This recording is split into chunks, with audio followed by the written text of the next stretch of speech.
কথাগুলো মন দিয়া শুনবেন। গাধাকে যখন সৃষ্টি করা হলো তখন গাধাকে বলা হলো, তোমাকে সকাল থেকে সন্ধ্যা পর্যন্ত প্রচুর পরিশ্রম করতে হবে, সারাদিন পিঠে বোঝা বয়ে বেড়াতে হবে, খেতে পারবে শুধুই ঘাস, তোমার মাথায় কোনো বুদ্ধি থাকবে না, আর তোমার আয়ু দেওয়া হবে 50 বছর। এইটা শুনে গাধা বলল, হে প্রভু, আমাকে 50 বছর না দিয়ে 20 বছর আয়ু দিন, আমি এত বছর বাঁচতে চাই না। সৃষ্টিকর্তা তার এই কথা মঞ্জুর করলেন।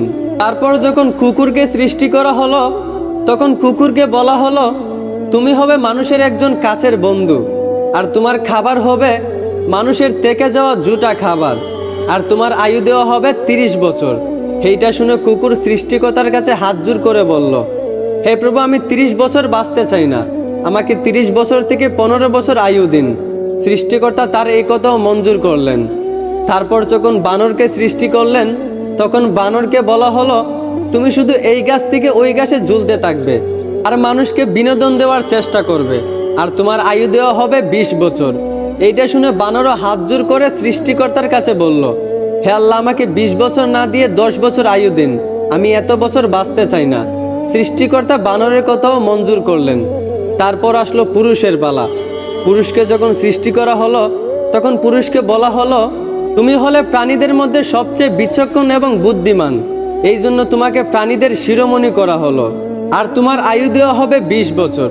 এইটা শুনে পুরুষ সৃষ্টিকর্তার কাছে হাত জোর করে বলতে লাগলো, হে প্রভু, 20 বছর আয়ু একদম কম হয়ে যায়, আমি আরো বেশি দিন বাঁচতে চাই, আপনি বরংস গাধায় যে 30 বছর আয়ুটা ফিরিয়ে দিয়েছিল ওই আয়ুটা আমাকে দিয়ে দিন, আর কুকুর 30 বছরের মধ্যে যেই 15 বছর আয়ুটা ফিরিয়ে দিয়েছিল ওই আয়ুটাও আমাকে দিয়ে দিন, এবং বানর 20 বছর থেকে যেই 10 বছর আয়ুটা ফিরিয়ে দিয়েছিল ওই আয়ুটাও আমাকে দিয়ে দিন।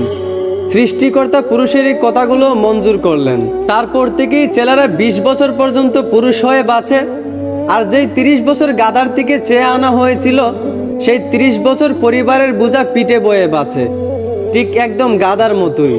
বাকি 15 বছর সন্তানরা যা দেয় তা খেয়েই বাঁচতে হয়।